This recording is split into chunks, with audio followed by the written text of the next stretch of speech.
সম্মানিত দর্শক, গতকালকে মান্দারি ইউনিয়নের মান্দারি বাজারে একটি দুর্ধর্ষ চুরি সংঘটিত হয়েছে। বাংলাদেশ মেডিকেল নামক একটি দোকান ঘরে, অর্থাৎ ফার্মেসি দোকানে।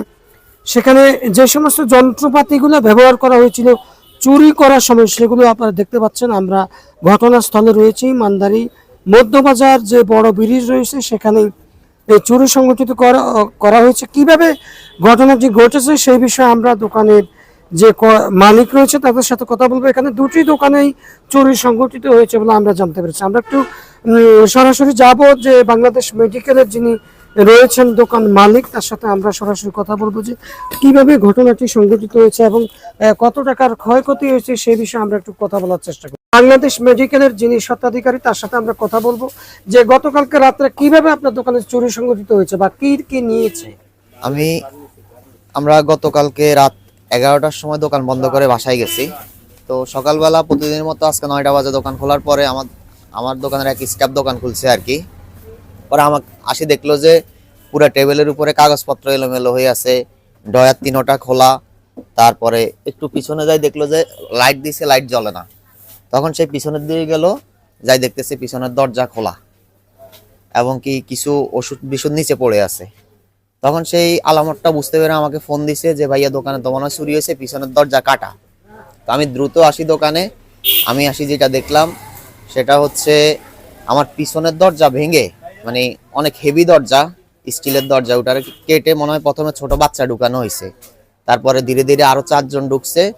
ঢুকে মোটামুটি আমার ক্যাশে যে টাকা ছিল টাকা নিছে, এমনকি আমার সিসি ক্যামেরা সবগুলা কোনোটা বাঁকা করে রাখছে, কোনোটা ভেঙে ফেলছে। এমনকি সামনে এখানে একটা মনিটর ছিল, ওটা নিয়ে গেছে। যখন ক্যামেরার কানেকশন বন্ধ করে দিছি, এরপর আর কি কিনেছে সেটা তো আমি দেখি না, এখন হয়তো আস্তে আস্তে সামনে দেখতে পারবো। তবে আমার ক্যাশ পুরা খালি করে গেছে, একদম ছিঁড়া পাটা 10-20 টাকার কয়েকটা নোট ছিল, এগুলা ছাড়া আর কোনো টাকা রাখে না। আর মানে কত টাকা নিয়েছে আপনি? লক্ষ টাকার উপরে হবে। লাখ টাকার উপরে? কালকে সেলের টাকা আমি বাসায় নিয়ে নাই পুরাটাই। এখন আপনি কি কোনো অভিযোগ করেছেন কোথাও? আমি চন্দ্রগঞ্জ থানায় একটা লিখিত অভিযোগ করছি, কারণ যেহেতু বাজারের উপরে এত বড় ধরনের একটা চুরি হয়েছে, কে বা কারা করছে আমি তো আর জানি না। এই কারণে আমি থানায় একটা অভিযোগ করছি। দেখি আপনাদের বাজারে তো নাইট গার্ড থাকে, তাদের কি কোনো গাফিলতি আছে বলে মনে হয়? বাজারের নাইট গার্ড বলতে মান্দারি বাজারে নাইট গার্ড আগে দেখতাম যে 12 জন 14 জন নাইট গার্ড থাকতো। ইদানিং কালে আমি সরাসরি দেখি নাই, তবে শুনছি যে 3-4 জনে নেমে আসছে এটার পরিমাণ। তো আমি একজনের কাছে যখন জানছি তখন বললো যে এক হয় দোকানদাররা ঠিকমতো নাইট গার্ডের টাকা দেয় না, আবার বণিক সমিতি নাইট গার্ডের বেতন দেয় না, এরকম বিভিন্ন কথা শুনছি। আমি আসলে অ্যাকুরেট জানি না, তবে আমার মনে হয় ব্যবসায়ীদের নিরাপত্তার স্বার্থে বণিক সমিতিকে আরো কঠোর হওয়া দরকার এবং ব্যবসায়ীদের জানমালের নিরাপত্তা দেওয়া বণিক সমিতিদের দায়িত্ব। এই বিষয়টা বণিক সমিতি অথবা বাজার কমিটিকে আপনাকে জানাইছেন? আমি বণিক সমিতির সভাপতিকে ফোন করছি, উনি কিছুক্ষণ পরে আসছে। সাধারণ সম্পাদককে কল দিছি, উনি কোথায় গেছে, উনি আসতে পারে নাই। আর বণিক সমিতির অন্যান্য সদস্যবৃন্দ এখনো কেউ আসছে কিনা, আমি আবার থানায় গেছি, আমি জানি না। আমরা দীর্ঘ 5 বছর থেকে এখানে বাংলাদেশ ফার্মেসি ওষুধের ব্যবসা পরিচালনা করে আসছি। আলহামদুলিল্লাহ খুব সুনামের সাথে করতেছি। তো এর মধ্যে আজকে আমার উপর ধরেন আমার ব্যবসায়ের উপর যে ক্ষতিটা হয়েছে, এটা আমার কাটিয়ে উঠতে অনেক সময় লাগবে। তো আসলে একটা প্রতিষ্ঠানে যখন চুরি হয় তখন সেই ব্যবসায়ী ভেঙে পড়ে। এখন আমাদের বাজার কমিটি এবং বাজারের সকল ব্যবসায়ী মিলে আমার মনে হয় বসে এগুলার ব্যাপারে একটু সিদ্ধান্ত নেওয়া দরকার, কঠোর হওয়া দরকার। গত কিছুদিন আগে আমানদারি বাজারে বড় ধরনের একটা ডাকাতি হয়েছে, এর আগে পূর্ব বাজারে আরেকটা চুরি হয়েছে। প্রতিনিয়ত আমার পাশের দোকানেও আজকে চুরি হয়েছে, যদিও তাদের ক্ষতির সংখ্যাটা কম, তাও সেটা চুরি। তো সবাই মিলে আসলে এটা নিয়ে ঐক্যবদ্ধ হওয়া দরকার। সবাইকে ধন্যবাদ। আমরা আরো একটা দোকানে চুরি হয়েছে গতকালকে রাত্রে, আমরা সেই দোকানটিতে যাব। যে আমরা বাংলাদেশ মেডিকেল যেটি রয়েছে মান্দারি মধ্যবাজারে, সেখানে আমরা ছিলাম এবং সেখানে আমরা কথা বলেছি এই মধ্যবাজারে যিনি বাজারের এই বাংলাদেশ ফার্মেসির যিনি স্বত্বাধিকারী, তিনি আমাদের সাথে কথা বলেছেন। আমরা আরো একজন রয়েছেন যিনি রাজনীতির সাথে জড়িত, জনাব দেলোয়ার, তার ঘরেও গতকালকে রাত্রে চুরি সংঘটিত হয়েছে। আমরা সরাসরি সেখানে যাচ্ছি এবং জানার চেষ্টা করবো যে কি কি তার ঘর থেকে নেওয়া হয়েছে এবং কিভাবে চুরি সংঘটিত হচ্ছে। আমরা দেখতে পাচ্ছি যে দেলোয়ারের একটি যে সেলুন রয়েছে, সেলুন তার দোকান ঘর, সেটি তিনি সম্ভবত ভাড়ায় দিয়েছেন। এই ঘরে কিন্তু গতকালকে রাত্রে তালা ভেঙে চুরি করা হয়েছে। সম্ভবত আমরা সেটি দেখাচ্ছি আপনাদেরকে, যে তালা ভেঙেই কিন্তু চুরি করা হয়েছে। আমরা প্রথমে একটু দেলোয়ার ভাইয়ের সাথে কথা বলি। দেলোয়ার ভাই, কি কি নিয়েছে বলে আপনার কাছে মনে হচ্ছে, বা সে বিষয়ে আমাদের একটু বলেন। আসলে গতকালকে রাত্রে যে চুরির ঘটনাটা হয়েছে এটা দীর্ঘদিনের পরিকল্পিত। মান্দারি বাজারে আজকে এই যে আজকে দুইটা দোকান চুরি হয়েছে, শুধু তাই নয়, আরো দীর্ঘদিন থেকে চুরি হচ্ছে।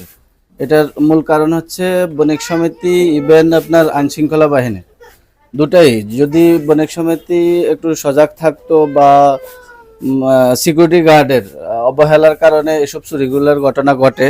কারণ হচ্ছে সিকিউরিটি গার্ড যদি তৎপর থাকতো তাহলে এই চুরিগুলো হতো না। আজকে যে চুরিগুলো হয়েছে, ক্যাশ ব্যাংকে টাকা নিয়ে গেছে, এখান থেকে 5-6টা মেশিন নিয়ে গেছে, বিভিন্ন রকম আপনার মূল্যবান সামগ্রী যেমন কলফ টলফ সহ আরো যেসব মাল অনেকগুলা জিনিস নিয়ে গেছে, বেসিং এর কলগুলো নিয়ে গেছে। তো আমি আইন শৃঙ্খলা বাহিনীর দৃষ্টি আকর্ষণ করছি, আপনারা অতি শীঘ্রই যদি এগুলোর প্রতি নজর না দেন তাহলে শুধু এই দোকান দুটা নয়, আরো বিভিন্ন দোকানে এই বাজারে কি বণিক ব্যবসায়ী বাজার কমিটি আছে না? আছে, অবশ্যই বাজার তারা কমিটি কি আছে। বলেছে এই বিষয়ে, তাদের দায়িত্ব কি? আমি বাজার কমিটি বাজার কমিটি বণিক সমিতির লোকদেরকে জানিয়েছি, ওনারা বলছেন যে আমরা শীঘ্রই দেখতেছি কি করা যায়, পরিকল্পনা মানে বৈঠক বসবেন এই বিষয় নিয়ে, পরবর্তীতে কি করা যায় তারা দেখতেছেন। আপনার কি নিরাপত্তা সংখ্যায় ভুগতেছেন বাজারে? অবশ্যই অবশ্যই নিরাপত্তা তৎপরতা ভুগতেছি। কারণ হচ্ছে শুধু আমার বলি কোনো কথা না, আরো 10-10টা দোকান আছেন এখানে। পুরা মান্দারি বাজারে কোটি কোটি টাকার ব্যবসা চলতেছে। জি।